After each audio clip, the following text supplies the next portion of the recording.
You are laid on an operating table. The cold sharpness of the knife touches your skin. And the worst part? You are still conscious. You feel the pain. Now I ask you, if you had to have surgery in the past, could you have survived? Today we take you to the scariest, bloodiest and deadliest surgeries in history. Let's warn you, this journey will be like a tunnel of fear with no return.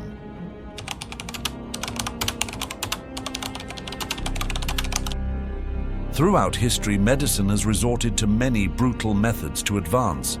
But for the Aztecs, surgery was not just a physical intervention, it was a bargain with the gods. And this bargain was often paid for in blood. Aztec surgeons believed that opening the human body and releasing the soul was a kind of sacred ritual. The most effective anesthesia for them was a pinch of crushed hallucinogenic mushrooms and sacred agave liqueur. Even if the patient's mind was numb, was it possible that he would not really feel the pain? Because Aztec surgeries were a real horror show. For example, when a warrior wounded in battle had his internal organs damaged, shaman surgeons would cut the patient open without knocking him out to remove and clean these organs. Holding sharp obsidian knives in their hands, they would tear the skin, rip the flesh open, take out the internal organs and explain the sacredness of the blood flowing before the patient's eyes. If the patient survived, it was thought that the gods had chosen him. But if he died, then his body remained in the hands of the shamans for new medical experiments. But the most terrifying were the brain surgeries, Aztec trepanation. When a patient's skull became too deadly, surgeons would drill into it alive. But with one difference, this hole wasn't just made to let blood and evil spirits escape. According to Aztec belief, when the evil energies in the brain were released, the person could contact the other world and hear the voices of the gods. If the patient died screaming during the surgery, it meant that their soul hadn't been accepted to heaven. So shamans would drip hot resin down the patient's throat to muffle their screams, and sometimes even cut out their tongue. When we think about it today, these methods seem creepy and cruel. But what if they really worked? Some skeletons from the Aztecs show that the skull holes have completely healed, so these people may have survived despite all the pain. So, would you risk such an operation?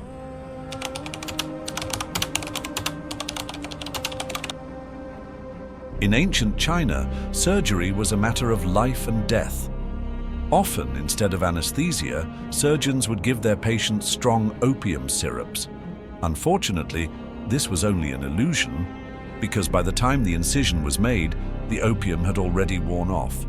What about other methods of relieving pain?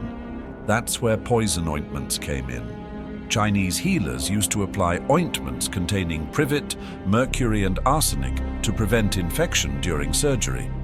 But far from curing the patient, these mixtures poisoned him over time. If the patient could not tolerate the poison, he would vomit black blood and die. For the healers, it was a simple matter of fate. If your body is too weak, your spirit is bound to be strong. But some operations were even scarier.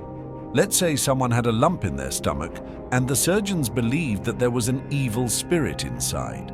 In that case, it was not enough just to open the skin.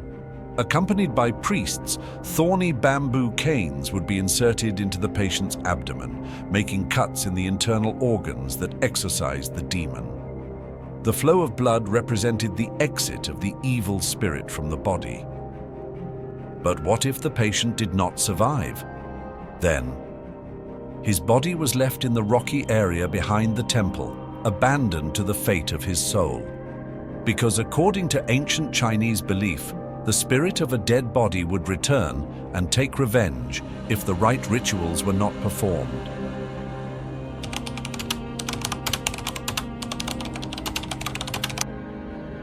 Egyptian healers believed that diseases, evil spirits, and curses haunted the human body. In particular, headaches, epilepsy, and mental illness were thought to be the work of evil entities trapped inside the skull. The solution? Drill a hole in the skull and release these spirits. The priest surgeons who performed this procedure would lay the patient on a flat board and place protective amulets decorated with hieroglyphs around him. Then, with a sharp knife made of bronze or obsidian, they would slowly begin to cut into the patient's skull. No anesthesia, no modern medical methods, just primitive instruments and screams of pain. Some patients miraculously survived the operation. Their skulls were found to have healing scars that closed years later. But many died of blood loss or infection during or immediately after the gruesome procedure. For the Egyptians, however, it was the salvation of the soul, not the body, that mattered most. And here is the creepiest detail. Some mummies were found with puncture marks on their skulls, but there was no sign of healing. So, the Egyptians were doing this procedure on dead people too, to put the souls of the dead to rest, or for a much more horrifying purpose. This remains an unsolved mystery throughout history.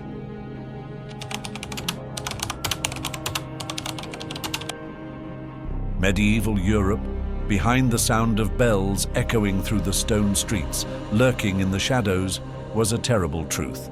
Surgery was not a hope, but a nightmare that often turned into a slow torture. Anesthesia was still a dream, and pain was inevitable. When a person's leg became gangrenous, the butchers called doctors had to cut it off alive.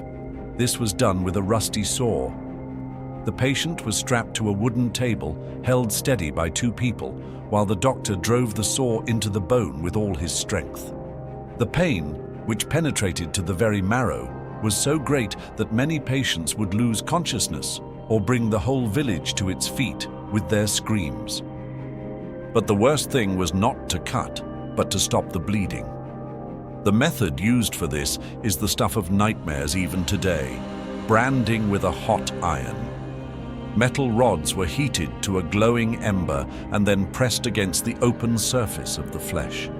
The smell of burning and the screams that followed would sometimes fill the streets and haunt children's dreams. Life in these times was like walking a tightrope.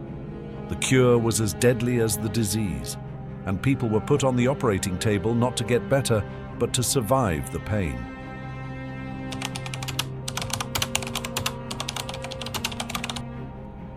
An operating room in the Ottoman Empire was not unlike today's clinics. Sharp scalpels made of silver, skillfully sharpened knives, and centuries-old medical instruments hidden in leather pouches. All of them would turn into destiny in the skilled hands of the chief surgeon. But the secret was not only in the tools, but also in the spirituality. Before the operation, verses from the Quran would be recited, and the patient and the doctor would pray together. Because in the Ottoman Empire, the purification of the soul was as important as the healing of the body. In some operations, especially for bone fractures or cyst removal, the patient was awake. Yes, without any anesthesia. Instead, musk or opium was chewed in the patient's mouth, and sometimes dervishes would put the patient into a trance, chanting to the accompaniment of drums and neigh. The patient would push the pain out of his soul, and in some cases, the patient would be cut before surgery, prayers for healing would be written in blood and applied to the patient's forehead. This was both a medical and metaphysical protective shield. But things did not always go well.